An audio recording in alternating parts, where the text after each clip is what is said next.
programa de hoy de sobrevivientes y celebrando el Día Internacional de la Eliminación de la Violencia contra las Mujeres, tenemos a un invitado muy especial, una persona que nos va a dar muchas luces sobre lo que son las leyes en el tema. Tratamos de investigar un poco, de leer algunas leyes y honestamente los abogados hacen muy buen trabajo porque no es tan fácil interpretar las cosas. Y por eso acudimos al doctor Luis Fernández, quien es doctor en Derecho y Ciencias Políticas en el área penal. Así que vamos a darle la bienvenida a Luis Fernández Budajil. Hola, Luis. Hola, hola, muchas gracias por la invitación. Siempre. Mira, como decía en la introducción, nosotros tratamos de entender un poco lo que son las leyes y eso, pero es un tema como que tiene muchas aristas. Entonces dijimos, bueno, tiene que ser un abogado que nos dé las explicaciones. Nosotros hemos recibido personas de diferentes ámbitos. Estuvimos con la coronel Jiménez de la Policía Nacional, que la verdad que nos dio una información valiosísima de cómo actúa la policía, qué se debe hacer. Estuvimos con Carolina Ramírez, que es la seguridad, de cómo uno debe de comportarse ante esto. Pero nos falta esa pata. Entonces tenemos muchas preguntas que te las vamos a ir haciendo. Son preguntas muy de lo que la gente también quiere saber. Y para empezar, el proceso de una persona que ha sido agredida, que ha sido violentada, empieza por la policía, va primero a la policía y después a la fiscalía, o puede ir directo a la fiscalía. El proceso puede ir directo a la fiscalía. De hecho, hay unidades de asistencia a víctimas que con una llamada telefónica empieza ya a brindarse la asistencia. También están los centros de asistencia a las víctimas de violencia de género, que Exacto. Uno se apersona al centro y desde ese momento inicia la investigación. También la policía tiene su centro donde la víctima se puede dirigir directamente a la policía. O sea, lugares donde ir es lo que más hay. Sí. A cualquiera que vaya primero no importa. No importa. También hay centros de acogida donde uno puede ir directamente al centro de acogida y ellos te redirigen a donde tienen que interponer cualquier tipo de denuncia, pero la idea es esa, la idea es brindarle la asistencia a la víctima desde el primer momento en que ya la víctima ha decidido, ¿no?, interponer una denuncia o salir en busca de su protección para evitar las desgracias que suelen ocurrir en este tipo de casos. Ok, entonces vamos a decir una persona que fue, o sea, pasó lo que pasó, fue maltratada por su compañero, lo que sea, llega a la fiscalía. ¿Qué información tiene que dar o qué pruebas debe de llevar? ¿Cómo él? Mira, lo que se recomienda en este tipo de casos es desde el momento mismo en que la víctima ingresa a la fiscalía hay que darle un tratamiento diferenciado, un tratamiento especial por su condición de vulnerabilidad. Entonces, desde ese mismo momento es recomendable que se le tome la declaración. Y aquí es importante tener algo en cuenta, esa declaración inicial puede ser tomada en cualquier lugar. O sea, hay víctimas de violencia de género que están en la clínica y se debería de ir a la clínica y levantar esa declaración en un lugar seguro, porque lo que se pretende es, o lo que se persigue es salvaguardar esa prueba inicial para evitar que la víctima se vea revictimizada con el proceso penal. Cuando hablamos revictimizada, ¿a qué tú te refieres? O sea, que al hacerle la pregunta vuelve otra vez a pasar el proceso. Correcto, emocional. La revictimización o la victimización secundaria, como se conoce, es, en este caso de violencia de género, hay muchos traumas, hay muchas cuestiones psicológicas, hay mucha carga emocional. Esa carga emocional se traslada al proceso penal desde el momento mismo donde inicia. Entonces, lo que se persigue es evitar que esos traumas y esas cuestiones psicológicas y esa carga emocional sea revivida por la víctima durante el proceso.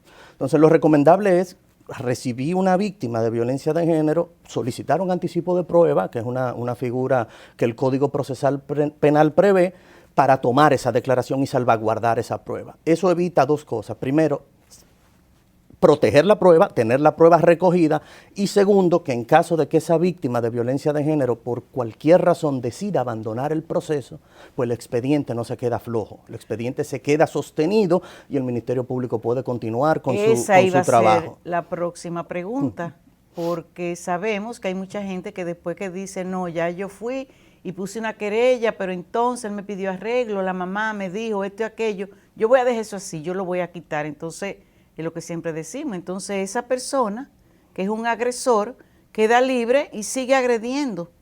Pero si ya se comenzó un proceso y la persona dice, no, yo no sigo, el ministerio sí lo sigue y todo, debe de seguirlo. Toda la facultad tiene el Ministerio Público para perseguir su acción, porque es un delito de acción pública, es un delito que el Ministerio Público de oficio puede iniciar su investigación y culminar su proceso. El problema se da cuando no se recaban las pruebas suficientes, porque ya hay un problema de judicialización, ¿no? O sea, los casos que se judicializan en comparación con la cifra negra del delito es muy amplio. O sea, esto es un delito que tiene una cifra negra bastante amplia porque es un delito que se comete en la oscuridad, en la privacidad del hogar, en muchas situaciones, fuera de la presencia de testigos. Entonces, hay un tema probatorio complejo, ¿no? Porque se dificulta ese acceso a la prueba. Entonces, muchas veces el expediente se sostiene con un informe médico, con un examen. Puede haber. Un testigo. Algún testigo y la declaración de la víctima. Entonces, y en otras ocasiones, la declaración de la víctima puede constituir la única prueba en un proceso de esta naturaleza. Entonces, la importancia de recopilar esa declaración y de que esa declaración quede recogida cumpliendo con principios de legalidad, de recolección de pruebas, es donde debe ser dirigido el enfoque primario de una investigación de esta naturaleza.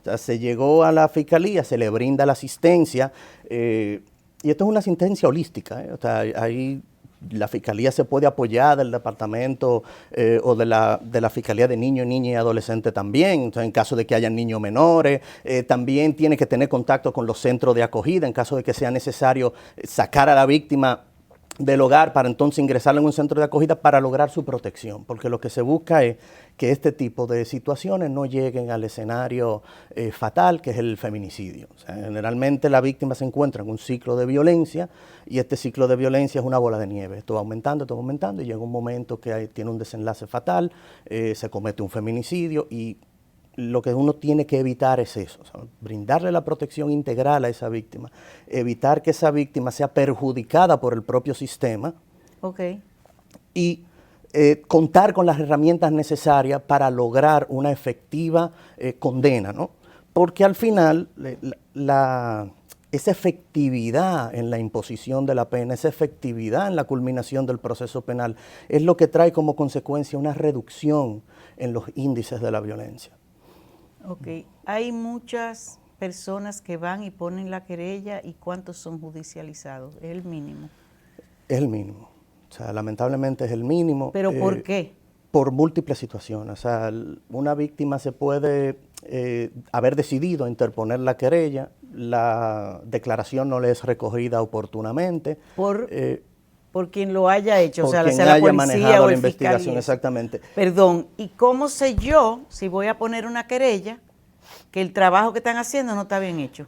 Mira, es muy importante saber que la víctima cuenta con una unidad de protección de la Fiscalía Nacional. O sea, la Fiscalía... ¿Y eso está en diferentes sitios o es solamente en un sitio? Porque hay poco o hay mucho. En el Distrito Nacional yo sí le puedo decir que en el Palacio de Justicia, creo que en el primer piso se encuentra, hay unidad de abogados para víctimas de violencia de género, gratuita. Entonces es una información también que es importante tenerla presente, porque la víctima, aparte del Ministerio Público, puede querer ser representada por un abogado.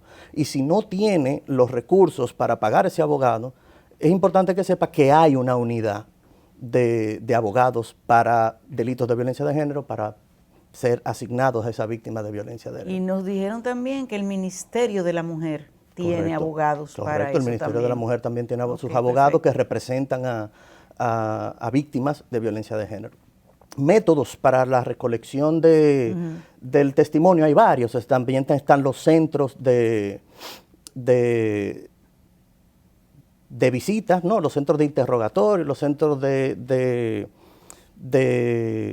donde se le puede levantar ese testimonio a las víctimas con cámara de GESEL, con circuito cerrado. O sea, son herramientas que te brinda el sistema también para poder recopilar ese testimonio y evitar esa revictimización. O sea, son lugares que están diseñados para evitar el contacto entre la víctima y el agresor. Eso tiene su metodología, tiene su aplicación, pero lo importante es saber que en cualquier lugar donde se encuentre la víctima protegida, ese testimonio puede ser levantado. Lo ideal es que sea mediante un anticipo de prueba, que ese anticipo de prueba sea solicitado de urgencia, Eso tiene su procedimiento también. Ok, anticipo de prueba.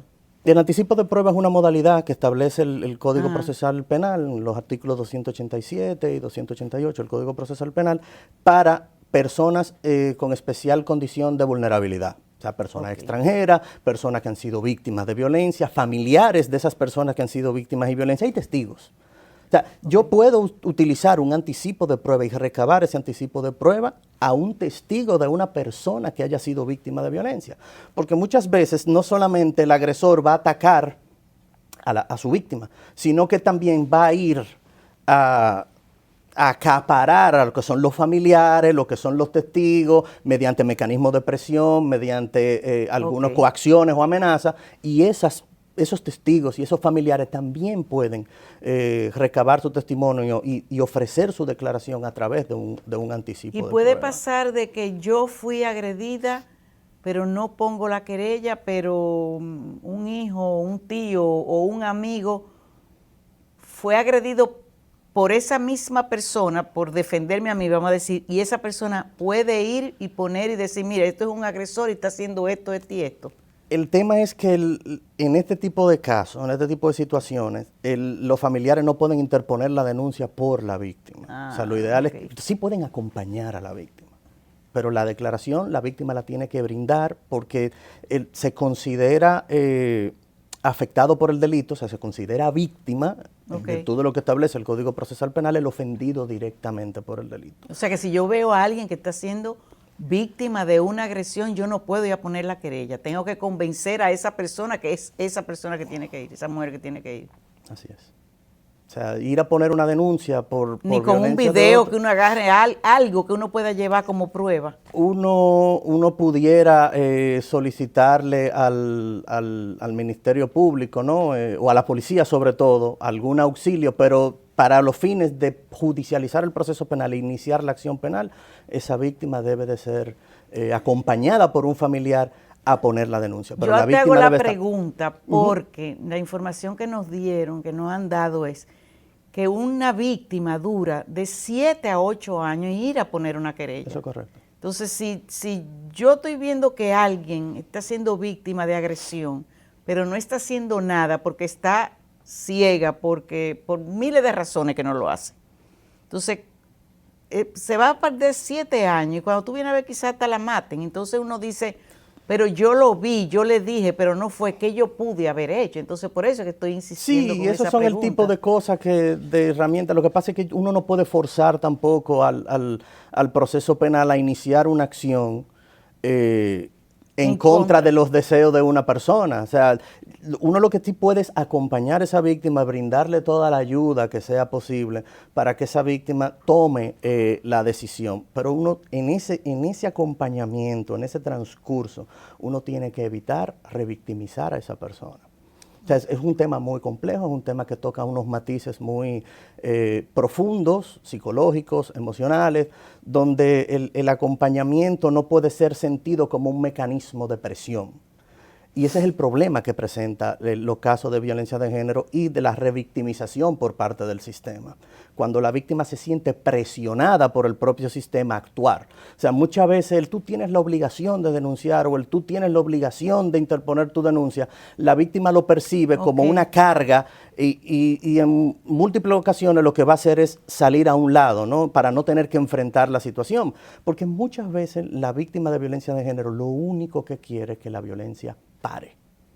En la mayoría de la situación, la víctima no quiere interponer que metan preso a su pareja o a su expareja. O sea, en los casos de la víctima lo único que quiere es que la violencia cese.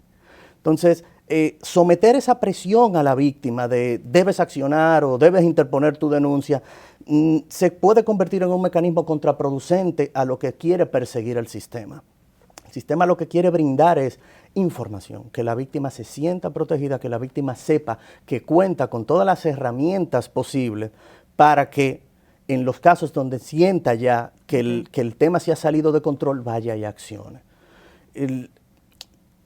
Los casos de violencia de género y los casos de feminicidio como el extremo, ¿no?, de este tipo de situaciones, no solamente son un problema del derecho penal.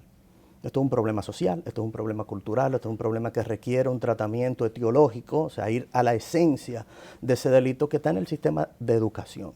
O sea, la cultura patriarcal en la cual hemos sido creados nosotros y muchos países en el mundo, tienden a ir desarrollando conductas, ¿no?, de sometimiento, donde hay un patriarca, que el patriarca entiende que puede dominar todo lo que está bajo su propiedad o bajo su dominio. Entonces hay que romper con ese esquema, hay que romper con esa cultura, y hay que educar en el sentido de que somos iguales, de que las políticas públicas deben ser dirigidas con perspectiva de género, de que hay una igualdad no solamente ideológica, sino material. Somos seres humanos al final del día, o sea, y somos iguales todos, no solamente ante la ley, sino como en nuestra condición de persona. Entonces, ese enfoque dirigido a crear herramientas desde la base del sistema social es lo que te puede permitir que en un periodo de 2, 3, 4 décadas, pues entonces la mentalidad te vaya cambiando. Mientras tanto, vamos a hacer una pequeña pausa, volvemos de inmediato.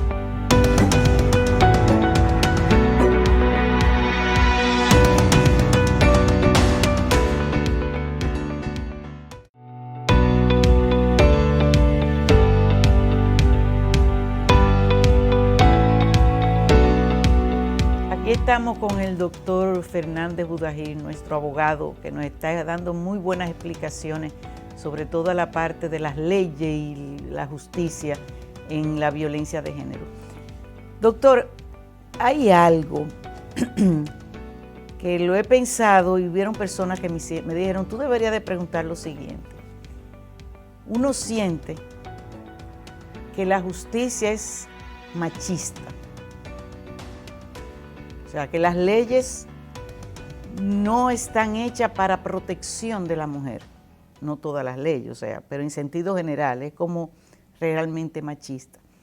Y las personas que me dijeron, mira, esa pregunta, yo decía, pero ¿por qué es como tan así, verdad? Me decía, bueno, porque también se ve hasta qué punto los policías o los fiscales dejan de actuar como hombres y se convierten en la persona que realmente puede hacer un levantamiento sin emitir juicios. Porque se da el caso de que uno oye de personas, no voy a decir si son policías o no son policías, de hombres en general, es que imagínate cómo fulano no le iba a faltar el respeto si esa muchachita, mira cómo anda esa mujer vestida, o sea, explícame, tú faltaste el respeto, independientemente de cómo ella esté vestida, tú no eres quien debe de juzgarme. Entonces, eso viene de lo que estaba diciendo usted ahorita, de ese patriarcado y y el machismo. Y lamentablemente dijo algo que es lamentable, que tenemos que esperar de 2 a 3 generaciones para ver que las cosas han cambiado. Pero comenzando, ¿es la ley, son las leyes realmente enfocadas a defender a la mujer en todo eso? ¿Lo saben todos los fiscales que tienen las herramientas, si existen? Bueno, lo primero que hay que analizar, ¿no?, es a qué leyes nos estamos refiriendo. O sea, las leyes que hemos ido modificando con el tiempo vienen producto de una época, son leyes de la Ilustración, estamos hablando del año 1804, o sea, las estructuras sociales que existían en esa época, lamentablemente no son las estructuras sociales que existen hoy en día. Los tiempos van cambiando y las leyes deben irse acomodando al cambio social que se da en el paso del tiempo. Yo entiendo que se han realizado muchos avances en la adecuación de las leyes y en el mecanismo de equiparar y equilibrar las cuestiones, ¿no?, entre hombre y mujer, ¿no?, o las cuestiones de género, equiparar, tratar de enfocar la perspectiva jurídica en una igualdad y en una equidad de género. Entonces, leyes como las convenciones también internacionales, la Convención Belém do Pará o la Convención de Erradicación de la Violencia contra la Mujer, las resoluciones de la ONU, la Ley 2497, o sea, son mecanismos que se han ido utilizando y que se han ido adecuando para poner sobre la palestra, ¿no?, que aquí estamos hablando en términos de equidad. Ahora bien, lo que ocurre es que la investigación en muchas ocasiones no se lleva con un enfoque basado en género. Okay. Entonces, al no tener un enfoque basado en género, se puede vislumbrar, ¿no? o verificar algún matiz de machismo. Entonces, la recomendación es que desde el momento de la investigación policial y de la investigación fiscal se adopte una perspectiva de género. Entonces, una víctima no tiene por qué, ningún ser humano tiene por qué ser juzgado por su conducción de vida, por su forma de vestir, por su manera de pensar. Aquí, y sobre todo en caso de violencia de género, la ropa que haya tenido la mujer, el comportamiento que haya demostrado esa mujer es irrelevante, porque independientemente de su comportamiento, independientemente de su forma de vestir, es una víctima y ha sufrido una agresión. Entonces, cuando usted llega a una investigación y empieza a emitir ese juicio de valor de, bueno, pero mírale la ropa que ella tenía o mira la forma en la que ella se comportaba, usted se lo buscó, son comentarios que lo hacen tanto los hombres como la mujer investigadora. Y son comentarios que hay que erradicar, porque en vez de acercarte a la víctima al sistema, te alejan la víctima del sistema, porque la víctima siente que el sistema la está rechazando, prejuzgando, y eso no es lo que se busca. Lo que se busca es todo lo contrario. Lo que se busca es que la víctima se sienta protegida por el sistema para que entonces decida interponer las denuncias y llevar a cabo las acciones para evitar que esa violencia se propague y para erradicar en algún momento los mecanismos de violencia. Esto es un tema muy complejo que debe ser abordado de una manera holística, porque yo tengo que implementar mecanismos de política criminal, de prevención de la violencia de género, pero al mismo tiempo yo tengo que crear los mecanismos de protección a esa víctima de género. Entonces yo no solamente prevengo el delito a través de creación de centros o de lugares donde la víctima puede ir, pero tengo que hacerlo. Tengo que hacerlo porque si no lo tengo, ¿dónde voy a enviar esas víctimas?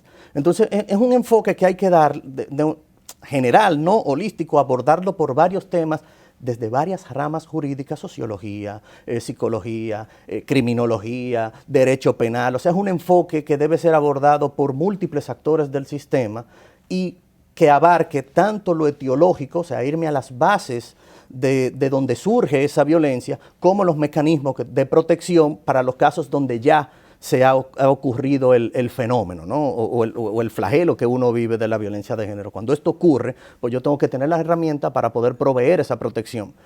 Pero al momento de yo hacer eso, ya yo estoy partiendo de la base de que hubo una agresión. No hay una prevención. Entonces, ahora mismo nosotros no tenemos una prevención per se, porque es lo que dice. O sea, una prevención es la reeducación. Yo no diría que no existe un mecanismo de prevención. Yo diría que... Es flojo. No flojo, pero hay que crear más mecanismos de prevención. Lo que pasa es que tarda más tiempo también.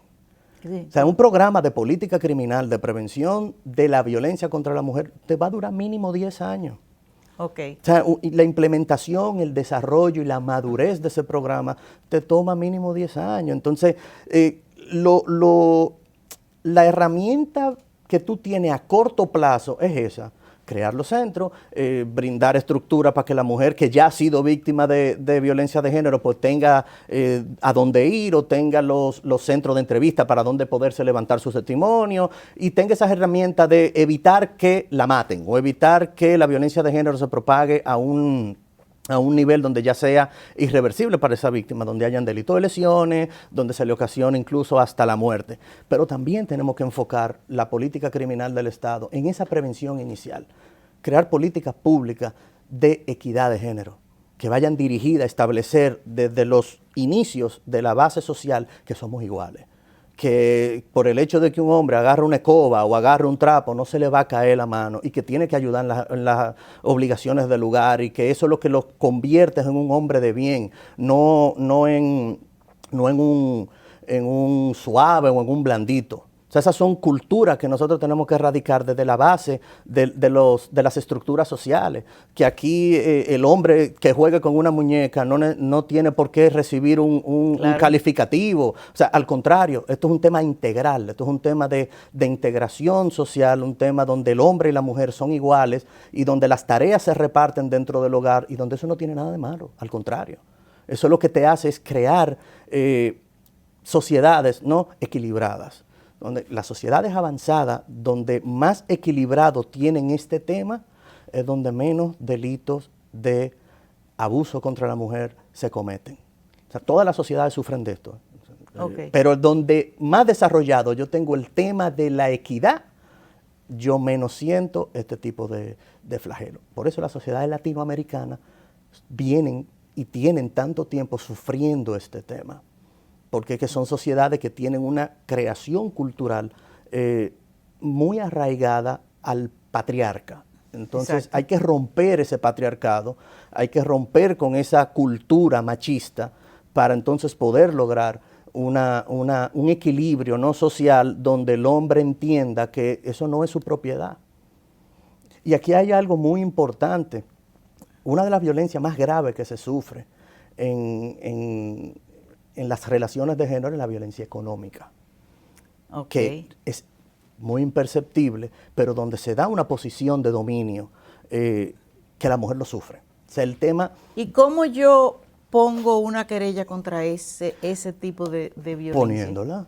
Poniéndola, porque hay herramientas en la ley 2497. ¿Cómo cuál? O sea, que yo voy y digo... El artículo 309, numeral 4 y el numeral, el 309.6, creo que son bastante claros en este aspecto de medidas preventivas que se pueden utilizar para evitar el tema de la violencia. O sea, cuando se interpone la denuncia hay medidas provisionales, que estas medidas provisionales pueden ser ejecutadas por el fiscal. Obviamente esto tiene sus reglas. El fiscal que impone una medida provisional tiene 48 horas solamente para ir a donde un juez de instrucción a que le valide esa medida, porque si no entonces la medida carece de validez legal.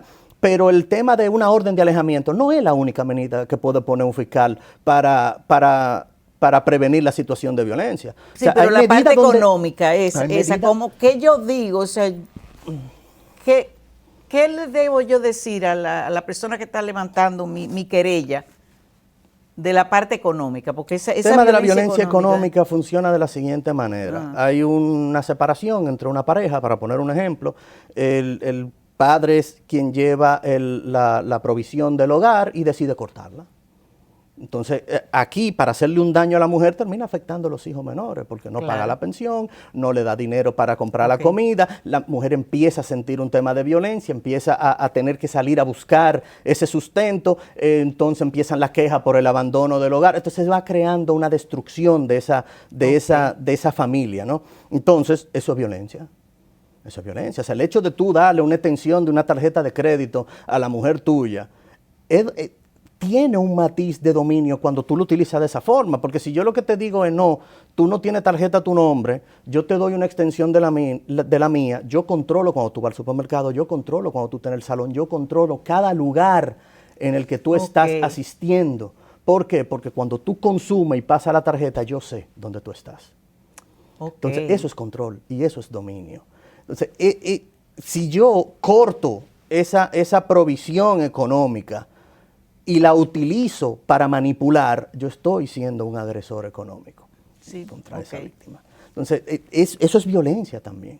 La violencia no solo es verbal, no solo es física, la violencia es emocional también.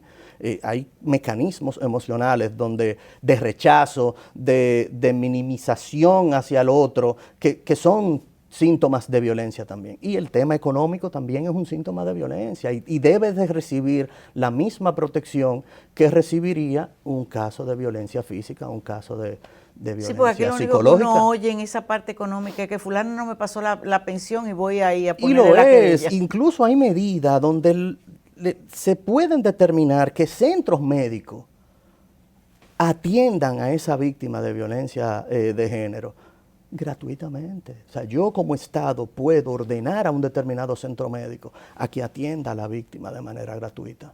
Obviamente los cuidados primarios, exacto, ¿no? Para evitar que esa víctima me desemboque en un caso de muerte o en un caso de lesiones graves. Y sobre todo en estos momentos iniciales, donde ocurrió el hecho, donde la mujer sale directo, se va o llama a la línea de atención a la mujer, o se va a la Fiscalía de Género y desde ese mismo instante dice, no, espérate, tú tienes que irte a tal centro para que a ti te atiendan esas heridas, hay que llamar al médico legista para que vaya y te haga el levantamiento y aproveche y mande un fiscal y cójale la declaración ahí mismo, solicite su anticipo de prueba y váyase a la clínica. Esa víctima puede ser acompañada por un familiar de confianza. Obviamente no puede el familiar ponerse a opinar, pero sí puede brindarle ese acompañamiento moral a esa víctima para que entonces se le tome su declaración a través del anticipo de prueba, se preserve esa prueba y la investigación siga. Análisis médico, análisis psicológico, un anticipo de prueba con la declaración de la víctima, armo mi expediente y me voy a mi tribunal. O sea que no es tan difícil. Es un tema de dirigir la investigación a preservar la prueba. Ok. Se dirige la investigación a preservar la prueba y una vez ya esa prueba se encuentra preservada, pues evidentemente se puede dar el proceso. Pero ¿qué ocurre? La realidad dominicana, una audiencia que se te aplaza. Entonces, ¿cuál es la recomendación que tú le puedes hacer al fiscal?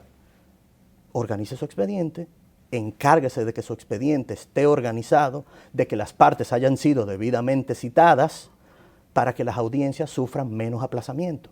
Porque muchos de los procesos que se caen lo hacen porque la víctima se cansa. Imagínese una mujer que tiene 3 hijos, que tiene un trabajo, que tiene que llevar a los niños al colegio, que tiene que ser citada en un periodo de 2 meses 4 veces a un tribunal. Y tiene que pedir permiso al trabajo y empiezan a quejarse en el colegio porque no va y busca a los niños a tiempo. Entonces una víctima que termina desistiendo de eso, dice, no, aquí yo no encuentro ningún tipo de protección, yo no sé para qué yo me metí en esto. Entonces, ¿qué es lo que se busca? Que ese proceso penal se conozca en el menos tiempo posible. Y desde el Poder Judicial se han emitido lineamientos. En el noviembre del año pasado salían unos lineamientos del Poder Judicial en búsqueda de crear conciencia dentro de la misma estructura judicial de cuáles son los mecanismos que existen. La Fiscalía por igual, o sea, la Procuraduría General de la República ha emitido su lineamiento en cuanto a la investigación, en cuanto al tratamiento de este tipo de delitos, con la finalidad de eso mismo, de crear conciencia dentro de la estructura persecutora, ¿no? Dentro de la estructura judicial y dentro de la estructura del Ministerio Público, de las herramientas que existen y de la forma en que los expedientes deben ser manejados para evitar este tipo de situaciones, para evitar que los casos que sean judicializados se caigan y para garantizar condenas. Evidentemente, garantizar condenas cuando se den las circunstancias, ¿no?, que ameriten la imposición de una pena. Ok, perfecto. Doctor, muchísimas gracias. La verdad que nos dio muchas luces, ya entendemos todo. Ya no tengo que seguir leyendo porque la verdad que es un tema. Y sí podemos concluir diciendo que todos los entrevistados nos dicen lo mismo, realmente. Las cosas sí se pueden, tenemos que nosotros cuidarnos, tenemos que entender cómo es el proceso para poderlo llevarlo a cabo. Así que muchísimas gracias. Encantado, siempre a la orden. Y lo vamos a invitar una próxima vez, quizás con otro tema, con el mismo tema, pero vamos. Volvemos de inmediato.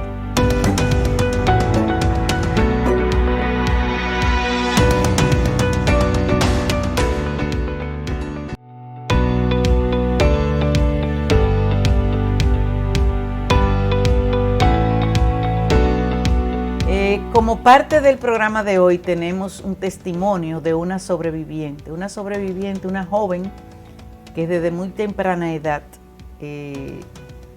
se casó, se fue con un novio con apenas 13 años.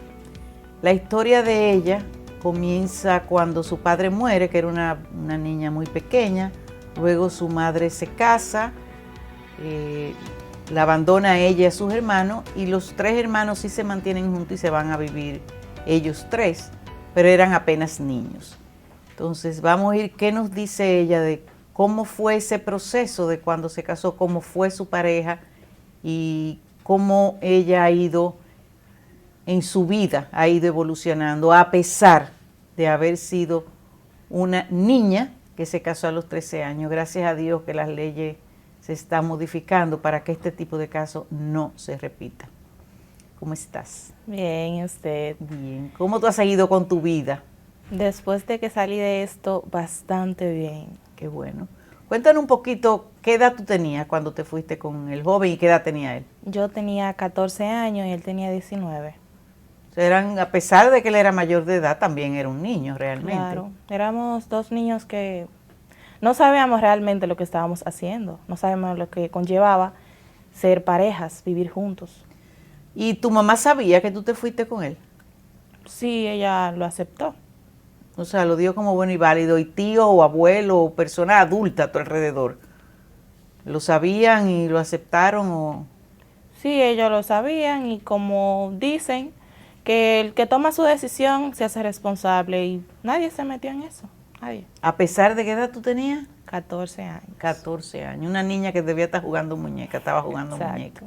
¿Y cómo fue tu relación con él? ¿Qué tiempo ustedes duraron juntos? Yo duré aproximadamente un año viviendo con él.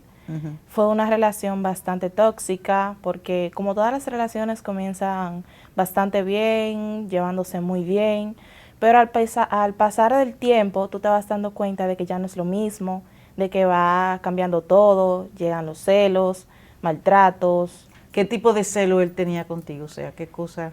Celos de que yo no podía hablar con nadie, porque si hablaba con un hombre ya era porque tenía algo con esa persona, y si hablaba con una mujer es porque ella, como dicen el buen dominicano, me estaba consiguiendo uno. Y así era. ¿Y qué tú hacías pues eso es una agresión, cuando él te celaba, qué tú pensabas y cómo tú reaccionabas? Yo decía como que, ok, vamos a dejárselo pasar porque tal vez eso es porque él me quiere, o así, pensamiento de niños que no saben. Ok, ¿y agresión física? En muchas ocasiones hubo golpes, moretones. ¿Y qué tú hiciste? ¿Qué tú hacías cuando él te daba? Nada, absolutamente nada. Ni se lo decías a nadie, No, ni nadie se daba cuenta. nadie. ¿Tú en algún momento fuiste a poner una querella en contra de él? No. ¿Por qué? No sé, es como dicen que si es entre marido y mujer, ahí se queda. Lamentablemente, esa es la mentalidad. Sí. ¿Y qué te hizo? Tú me dices que duraron un año. ¿Y qué hizo que ya ustedes terminaran la relación? Como tú dices, una relación tóxica, pero tú estabas envuelta en ella y sí, me quiere, me cela, pero ¿qué hizo que se dejaran? ¿Lo dejaste tú o te dejó él? Yo realmente fue quien tomé la decisión de terminar con eso, porque ya en un momento ya yo no aguantaba los celos, los maltratos, tanto físico, verbal, ya yo no aguantaba realmente. Y yo no quería dejar porque yo decía, yo no cuento con el apoyo de nadie. Pero poco a poco yo fui consiguiendo apoyo, diciéndome, eso no es vida. ¿Con quién tú conseguiste apoyo? Yo conseguí apoyo con una persona que es casi mi mamá, que fue quien me crió, como quien dice. Y ella me dijo, eso no importa, yo te apoyo con tus estudios, con lo que tú necesites yo te apoyo, pero sal de ahí. Ok, conseguiste una mano que se te tendieron. Sí. ¿Cuál fue su reacción? ¿Tú te fuiste así, lo dejaste sin decirle nada o fue una separación de que mira, vamos a dejar esto y aquí terminó? ¿O te tuviste que ir media fugada? En una pelea, hubo una pelea, yo me enojé, tomé la decisión de irme. Al principio él actuó agresivo, iba a mi casa a insultarme. Te perseguía. Exacto. Luego, a los meses que él veía que yo no me importaba, que yo dejaba que él hiciera lo que él quisiera, él entonces fue cambiando, diciéndome que no, que vuelve conmigo, que yo voy a cambiar, que ya yo no voy a ser el mismo, pero yo sabía que, porque él ya me había pedido perdón antes y yo le daba la oportunidad y seguía lo mismo. Tú eres una gran sobreviviente de una relación. Y hoy día, cuando tú ahora que yo te estoy preguntando sobre eso, ¿cómo tú te sientes actualmente? O sea, ¿qué tú piensas de eso porque tú lo que tienes son ahora que 17? 16 años, o sea, eso apenas acaba de pasar, vamos a estar claros. ¿Cómo tú te sientes hoy día? La verdad, de yo haber tomado esa decisión de casarme es una de las grandes decepciones que yo voy a tener en mi vida. Porque quemé una etapa, que es la niñez, una etapa que ya no va a volver. Una etapa que es una de las más bonitas que tenemos las personas, y yo la quemé. Pero tú tienes apenas 16 años, a ti te queda mucho Sí. por seguir disfrutando esos 16 años. Tú estás clara, ¿verdad? Claro. De que fue una mala experiencia pero eso no te define, te enseña, pero no te define. Claro. O sea, que tú estás estudiando. Sí. ¿En qué tú estudias? ¿Tú estás en bachillerato? Ya estoy en término del bachillerato. Ok, ¿qué piensas estudiar? Mi gran sueño, como dicen, es ingresar a la Fuerza Aérea y ser contable. Ok, te quiero ver con el uniforme de la Fuerza Aérea. Claro. Pero te sientes bien, o sea, tú estás tranquila. ¿Tú has recibido alguna ayuda psicológica o algo? ¿Tú has ido donde? La verdad, no. Yo he ido entendiendo que las cosas que pasan en el pasado se dejan atrás y que no hay por qué seguir viviendo con ese tormento. O sea, que tú eres una persona de mucha fortaleza interna, realmente. Se puede decir así. Y la persona que te acogió es tu mentora. Sí. Y la persona que te mantiene también a raya, me imagino. Exactamente. Yo sí me alegro de oír lo bien que tú estás, porque realmente lo has tomado como una experiencia que lo que esperamos es que tampoco te quite la parte bonita del ser humano, que es la parte de soñar, de querer ser, de llegar lejos. Que eso, más que te marcara, te enseñara. Sí. Yo creo que eso es lo importante y es un mensaje que se le da a todas las personas que han pasado por esta situación o están pasando, de que si lo están pasando, entiendan que deben de salir de ese tipo de relaciones. Lo hemos visto a través de los programas, de lo que nos dicen. Primero la mujer tiene que quererse ella. Los padres, por favor, póngale atención a tus hijos. ¿Cómo es posible que una niña a los 14 años, su mamá la dejara por irse con un hombre y la dejara con unos hermanos? Que esa niña de 14 años se fuera con un hombre de 19, pero a la vez un hombre de 19 años tampoco es que tenga mucho.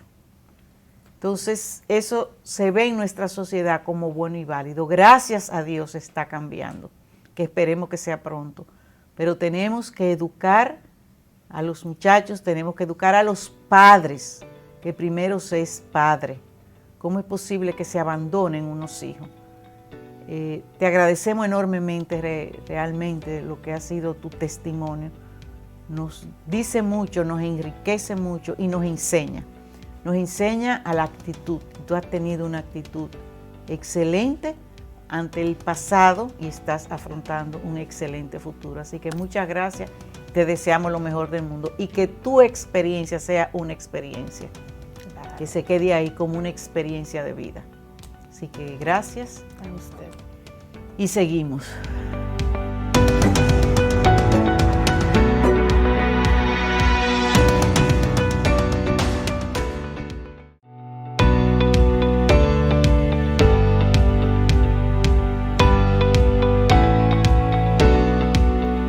Bueno, aquí ahora estamos de nuevo con Carolina Ramírez, nuestra mujer seguridad.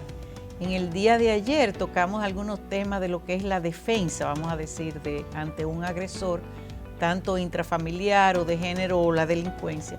Y hoy vamos a hablar un poco de otro tipo de agresión, que es la agresión que se da en el ciberespacio, vamos a decir, o la agresión económica y ese tipo de cosas. Carolina, ¿cómo estás? Gracias por estar de nuevo aquí. Ay, sí, contentísima. Bueno, ayer hablamos del concepto de la violencia y de los tipos de violencia de los que pudiesen ser víctimas las mujeres. Y hoy podríamos hablar seguir hablando de la violencia, pero en otros espacios.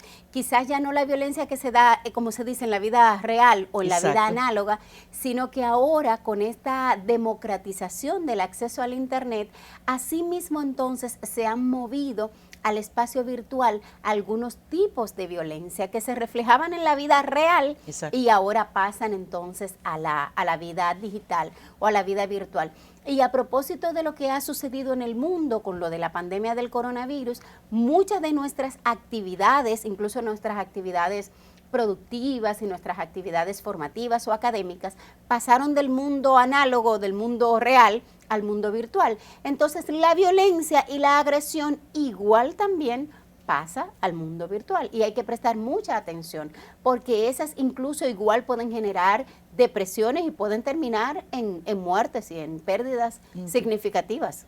Hablando de ese tipo de agresión, me viene a la mente, y que mucha gente sabe, de que hubieron muchas, que todavía pasa, muchas famosas que se graban o en el baño o teniendo relaciones con los novios, con los esposos, y resulta y viene a ser que después eso se lo suben a las redes sociales. Eso es un tipo de agresión. Claro que sí. Sí, por supuesto. En la parte del cibercrimen o el ciberdelito se dan muchos tipos de violencias o acosos que en el caso digital se llama ciberbullying. Igual como, por ejemplo, el niño o la niña estaba expuesta en el colegio al acoso, al amiguito o al compañerito que le presionaba o le quitaba el desayuno de la lonchera o le golpeaba, eso terminaba cuando el muchacho regresaba a la casa o cuando la muchacha, la adolescente regresaba a la casa. Igual también en el caso del trabajo que se llama moving, o sea, M-O-B-B-I-N-G, pero B grande. Es en el caso del bullying en el trabajo, el acoso laboral, se llama moving. Así es. Entonces, tanto el acoso laboral como el acoso escolar terminaba cuando el muchacho regresaba a la casa y se reiniciaba el otro día. Exacto. Pero resulta que el ciberbullying está a las 24 horas porque los muchachos y las mujeres, las personas estamos ahora conectadas 24/7 al internet.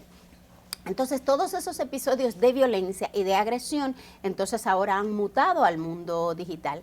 Y específicamente con relación a lo que planteabas, Nelly, los especialistas han separado este tipo de acoso. Está el ciberbullying y está, por ejemplo, el sexting o el grooming. Ya a propósito del tema de lo de las imágenes sexuales, porque podría darse agresión en el que tu pareja o tu noviecito o tu esposo o tu amante empiece a demandarte imágenes sexys, o precisamente por el hecho de que tal vez estamos distanciados por el tema de la separación social, el distanciamiento social que hemos tenido ahora, que es totalmente diferente al distanciamiento físico. Exacto. El distanciamiento físico es que estemos en el mismo lugar como estamos ahora, a más de 1 o 2 metros de distancia. Y el distanciamiento social es que yo evite salir de mi casa y trate de hacer las actividades productivas o educativas en casa. O sea, quédate en casa es distanciamiento social. La que tenemos ahora es distanciamiento físico. Entonces, a propósito del distanciamiento social, puede darse, por ejemplo, que su pareja empiece a pedirle fotografías indiscretas o al revés, que una persona con la que usted no quiere empiece a enviarle imágenes sexuales, imágenes provocativas o incluso imágenes pornográficas. Y ahí también está el caso del abuso infantil en el que adultos le exigen, por ejemplo, a los niños. Entonces hay que tener cuidado por muchas razones, porque como bien planteabas, Nelly, puede ser que ese relajito luego pase a una situación bastante complicada por muchísimas razones. Primero, que esas imágenes quizás lleguen al dispositivo o a la vista de quien usted no quisiera y le pudiese entonces generar una situación incómoda o complicada en la vida real. Por otro lado, si usted promueve ese tipo de imágenes, podría estar cometiendo un delito electrónico. Y ya República Dominicana tiene toda una legislación con relación al tema de delitos de alta tecnología. Y por otro lado, pudiese ser que entonces usted termine siendo acosado por esa persona que le tomó la fotografía o que usted se la compartió y le diga porque terminaron la relación y le dice te la voy a subir a las redes. O incluso también puede darse el caso de que usted tiene una relación extramarital o no le interesa que se sepa que usted tiene esa relación y entonces alguien toma esas imágenes íntimas que usted se tomó en un momento de jugueteo, no sé qué cosa con su pareja y entonces pudiesen terminar chantajeándole. O sea, hay muchas maneras. Nosotros vimos en la agresión, vamos a llamarla ahora presencial. Sí. Que usted va a la fiscalía y dice fulano está agrediendo, va a la policía y eso. En el caso de la agresión o la violencia contra la mujer en el ciberespacio, ¿dónde se debe ir? ¿Se va igual? Bueno, sí, solo que hay, de hecho, tanto la policía como la Procuraduría General de la República tienen departamentos especializados solo para este tipo. En el caso de la Policía Nacional está la Dirección Central de Delitos de Alta Tecnología. el DICAT, como se le dice, donde usted, por ejemplo, denuncia cuando le roban un celular. Entonces, usted puede poner la denuncia y lo ideal es que la persona pueda tener la mayor cantidad de pruebas. Si una persona le está acosando y usted puede grabar eso, puede hacer un print screen, una captura de pantalla, eso le puede servir de evidencia cuando vaya a presentarlo. E igual también la Fiscalía tiene un departamento de delitos electrónicos, de delitos de alta tecnología. Usted puede acudir a las autoridades. Y hemos visto casos en la República Dominicana en el que esas denuncias han llegado incluso a ser judicializadas y las personas sometidas a la prisión. Y no solamente con adultos, incluso con menores.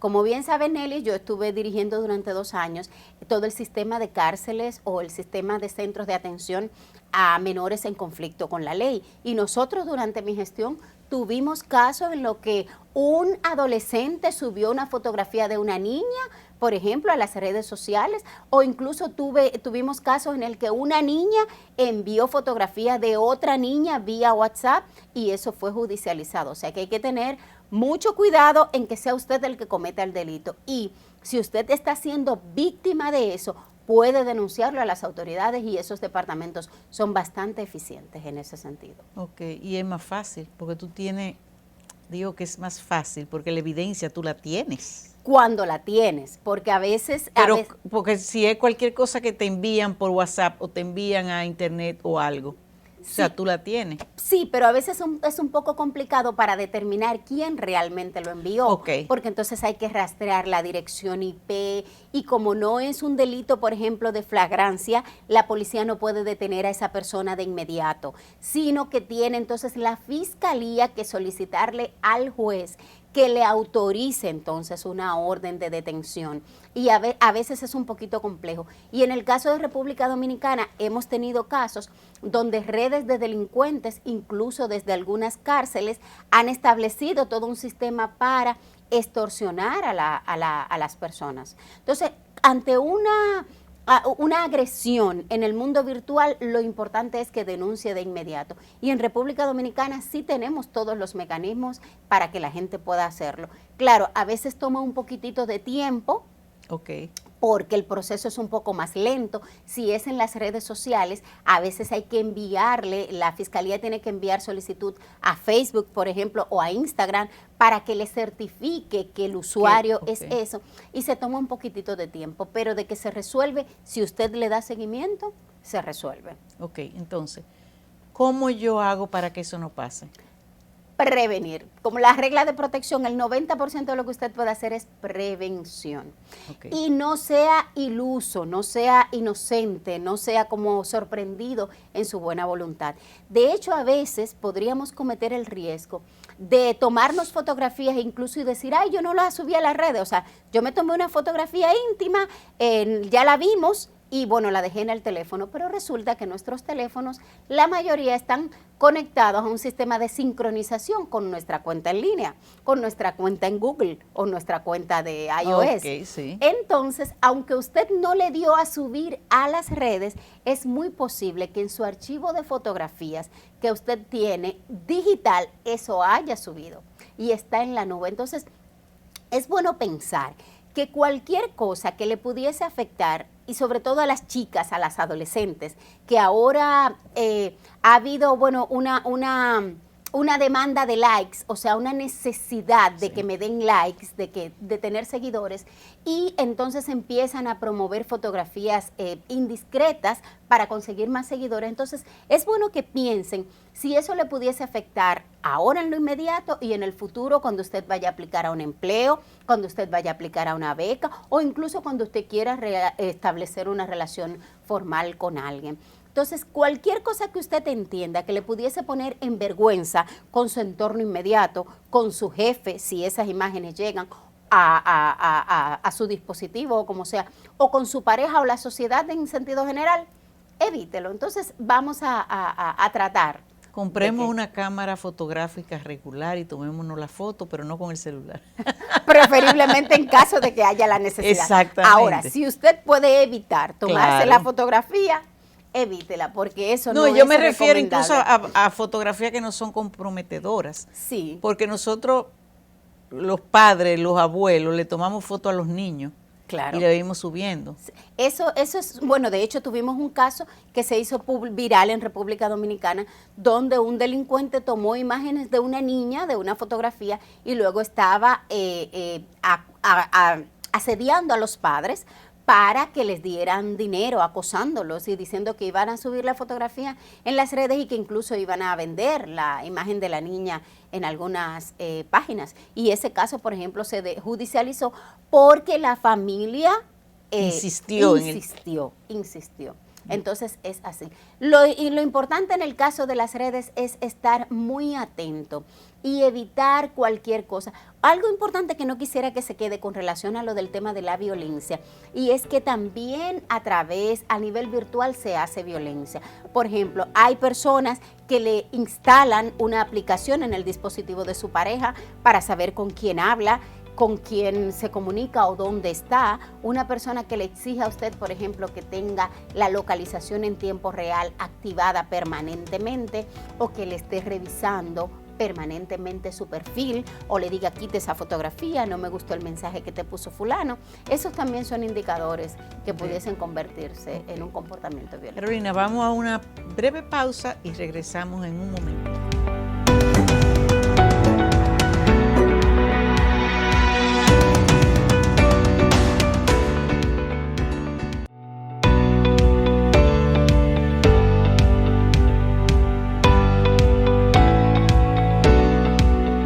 Aquí estamos de vuelta con Carolina Ramírez, nuestra mujer seguridad.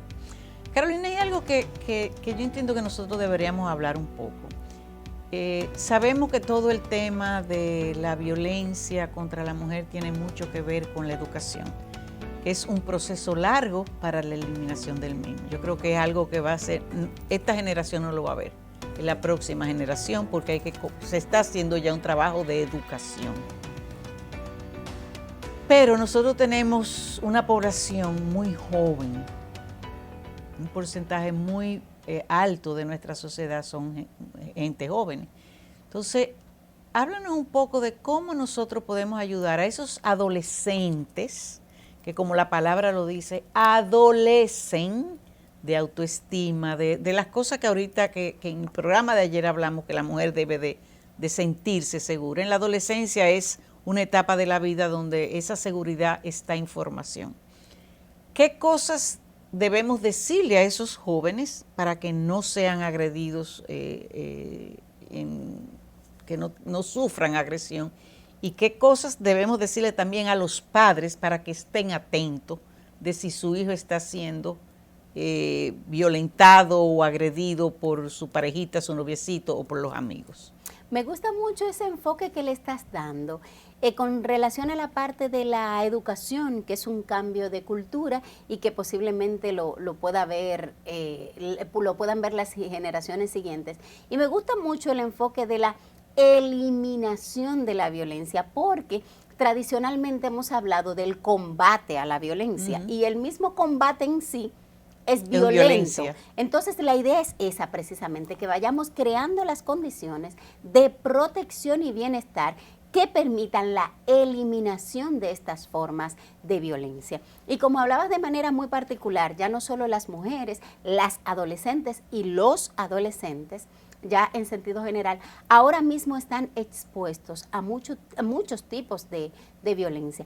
Y es precisamente por eso que planteabas, el adolescente está en una fase de definición de su personalidad.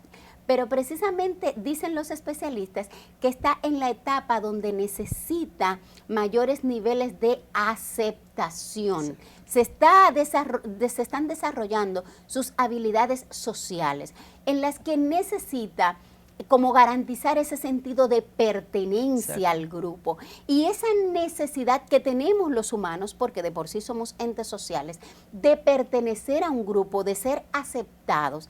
A veces nos obligan, ¿verdad? Esas mismas circunstancias nos obligan y crean las condiciones para que terminemos haciendo cosas que no queremos y que terminemos siendo víctimas de violencia. Y eso sucede en la vida regular, Los muchachos, de hecho, hay algunos, por ejemplo, que por esas carencias existenciales y esas carencias emocionales y de protección de su entorno familiar, o vienen de familias disfuncionales, de familias no planificadas, Exacto. de padres adolescentes que tuvieron muchachos adolescentes y ni siquiera ellos sabían cómo criarse, y por lo tanto, que gracias a Dios estamos tratando de eliminar el matrimonio infantil. así es, porque eso de muchachos criando muchachos, Sí. aparte de pasar del matrimonio, cuando logremos la parte del matrimonio infantil, también tenemos que tratar de seguir reduciendo los embarazos en adolescentes. En el tiempo en el que estuve dirigiendo el sistema de menores en conflicto con la ley, hicimos un estudio y resulta que el 88%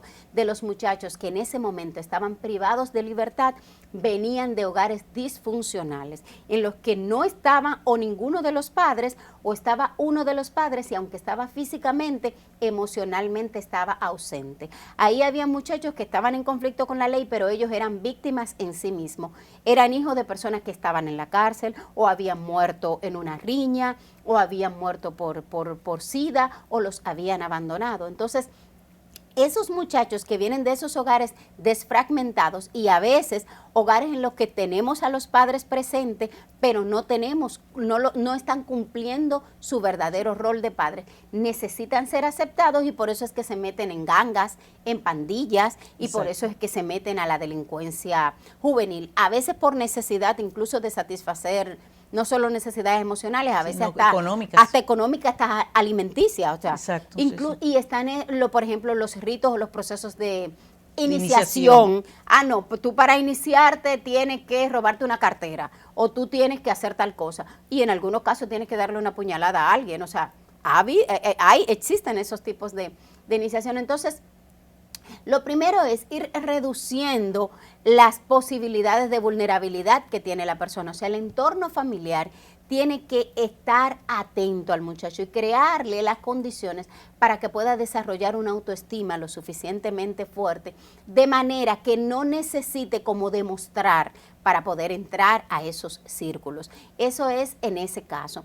Y en el caso de las redes sociales, ahora tenemos muchachos digitales con padres análogos. Entonces los muchachos están metidos en la computadora, en un mundo el que los padres no entienden, y que a veces incluso le tienen miedo, porque a veces los papás no saben ni siquiera dónde se le da el botón de encender. Entonces los muchachos en las redes podrían estar expuestos al supuesto ideal. Entonces, aunque usted sea una abuelita y usted no sabe de tecnología, usted le puede decir a su hijo, a su nieto: todo lo que tú ves en las redes, eso no es cierto. Esa muchacha que tú ves flaca, ese reggaetonero de embaucero que tú ves que está exhibiendo toda esa bonanza económica, no necesariamente se corresponde con la realidad, porque los muchachos podrían quizás tomar esos paradigmas, ¿verdad?, como parámetros. Y ha visto incluso, sobre todo en Europa, investigaciones importantes de cómo las redes sociales han influido en los muchachos, y hemos tenido casos de anorexia, de depresión, de trastornos emocionales, de trastornos sexuales, de trastornos de la conducta. Entonces, aunque usted no sea un experto en tecnología, préstele atención a lo que están viendo y haciendo los muchachos, y concientícele algo muy importante, que lo que se hace, por ejemplo, lo que está mal en la vida real, también está mal en las redes. Entonces, ese comportamiento, ese acoso, ahora mismo tenemos unas redes sociales muy agresivas, en el que la gente se esconde a través de un usuario de Facebook, de Instagram, de Twitter, y te dice de todo a ti sin conocerte. Entonces, nosotros no deberíamos promover esa conducta.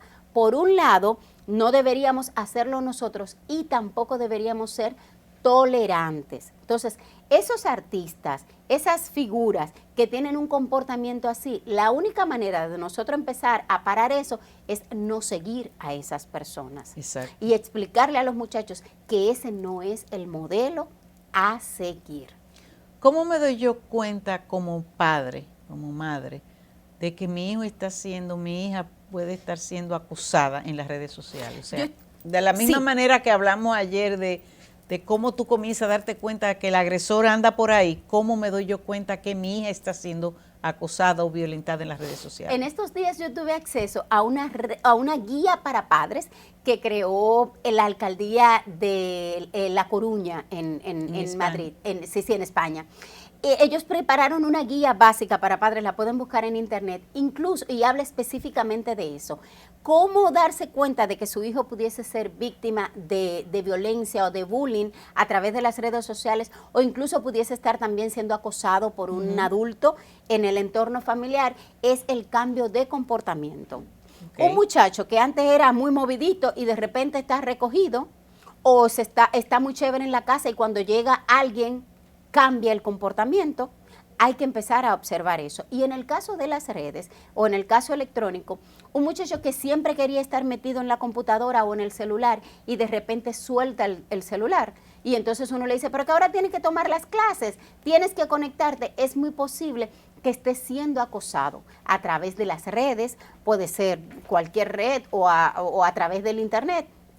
Entonces es importante ver qué está pasando cuando el muchacho cambia la conducta o al revés, cuando no puede despegarse de ese teléfono o alguien le está presionando para que esté haciendo cosas o empieza a tener un comportamiento raro, a robar, a hacer cosas que no hacía tradicionalmente. Es importante prestarle atención a eso. Un cambio de personalidad. Claro que sí. Y para evitar esas cosas hay que tomar algunas medidas básicas de prevención.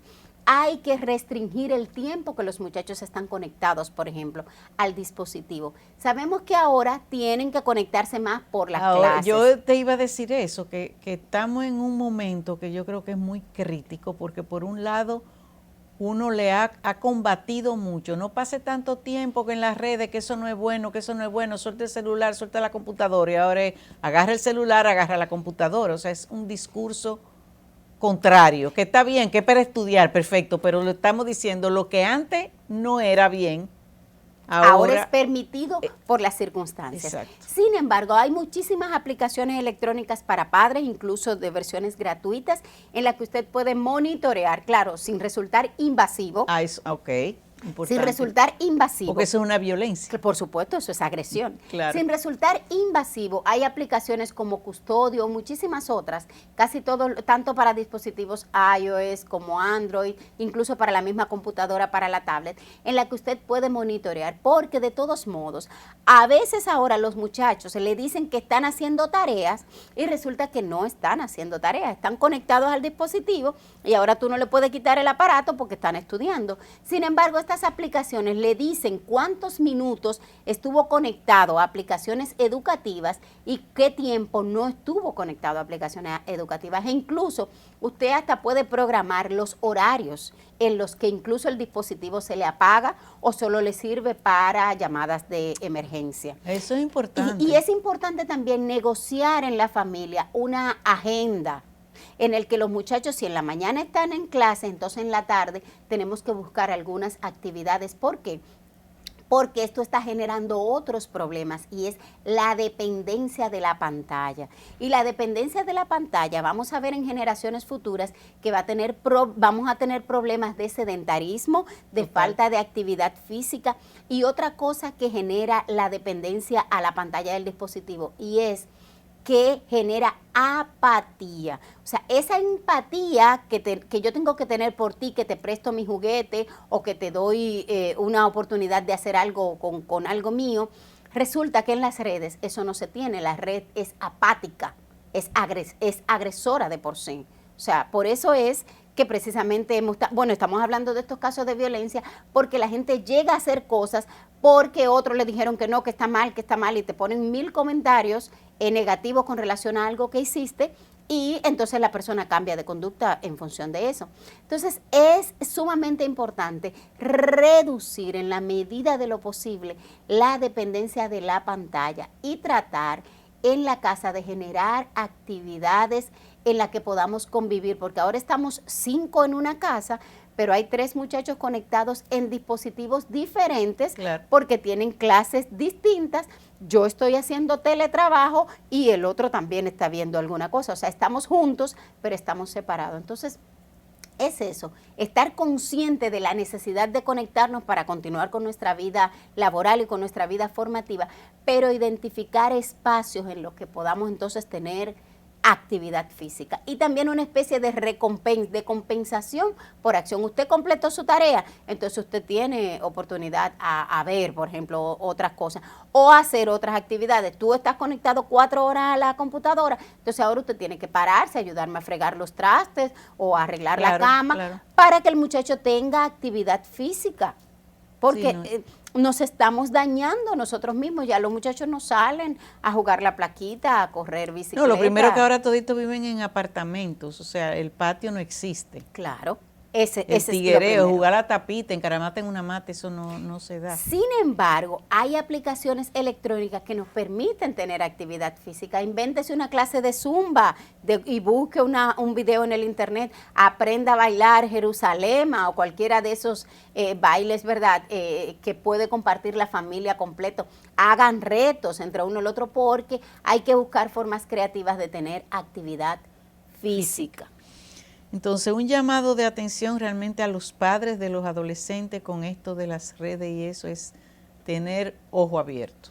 No solo de los adolescentes, también de los niños, porque ya desde preescolar ahora están conectados al internet por el tema educativo. Eso es verdad. Es así. O sea, que estamos hablando de que la violencia, y ya vamos redondeando un poco, la violencia contra la mujer es algo que estamos comenzando a educar para que vaya desapareciendo. Creemos que esa educación debe ser también dada por las madres, que somos las propulsoras del machismo. Claro.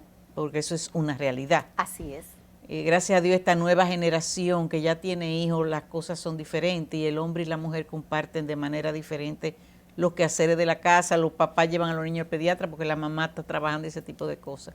Entonces yo creo que eso también baja un poquito la tensión de la misma violencia. O sea, ya los dos se están dando cuenta de que es una pareja, de que, vamos a decir, que debe haber un respeto. Tenemos muchos tipos de violencia, lamentablemente. Sí, y en el caso de la violencia contra la mujer es una especie de centrífuga. ¿Por qué?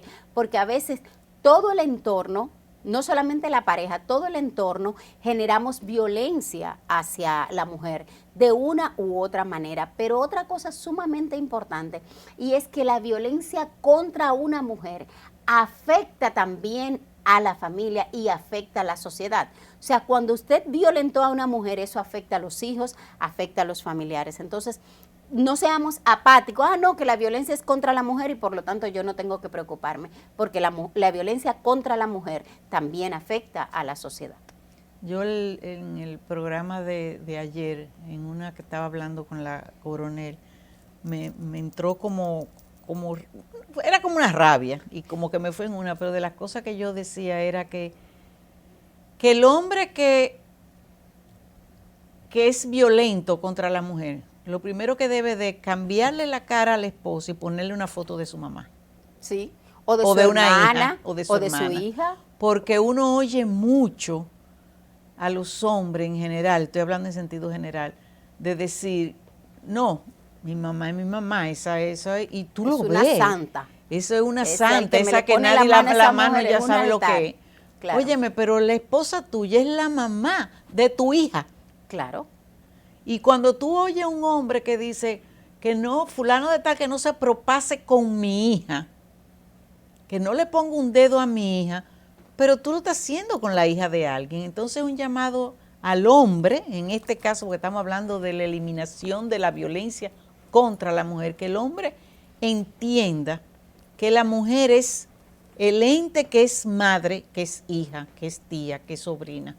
Entonces, antes de usted hacer cualquier acto de violencia, piense que esa mujer es la madre de alguien. Y si no es la madre de alguien, es la hija de alguien. Entonces, si usted quiere, quítela de su vida. No, ella no va a ser mi esposa. Perfecto, siga su camino y que ella siga su camino. Y las mujeres debemos aprender, uno, a no tratar de ser más gallito, de no irnos de frente, de ser más inteligente ante cualquier tipo de violencia. Eso no quiere decir, porque mucha gente dice, porque entonces quedarse uno callado. No, todo lo contrario. Es ser inteligente. Es en actuar, ese momento, pero de manera inteligente. Exacto. Y en ese momento quédese tranquila, vaya a ver cómo usted lo maneja. Y vaya y ponga la queja. Para eso están las instituciones, para eso están los teléfonos, lo hemos puesto en pantalla varias veces. Entonces es un llamado tanto al hombre de que entienda que la mujer, el valor que tiene en la sociedad, y las mujeres darse cuenta su propio valor. Entonces con eso yo creo que nosotros cerramos aquí esta campaña, estos programas que hemos querido hacer para la eliminación de la violencia contra la mujer. Estos 2 días han sido realmente muy enriquecedores, por lo menos para nosotros, esperamos que para ustedes también. Y agradecemos tanto, Carolina, todo lo que tú nos das. Y gracias. Para diciembre vamos a hacer otro programa que tiene que ver con otra cosa, pero como tú estuviste en las cárceles y eso, puede ser que también te traigamos de vuelta. Qué bueno, pues la eliminación de la violencia se reduce en 2 cosas, amor propio y amor al prójimo. No le haga al otro lo que usted no quiera que le hagan a usted. Así mismo. Así es. Pues nada, buenas noches y muchísimas gracias.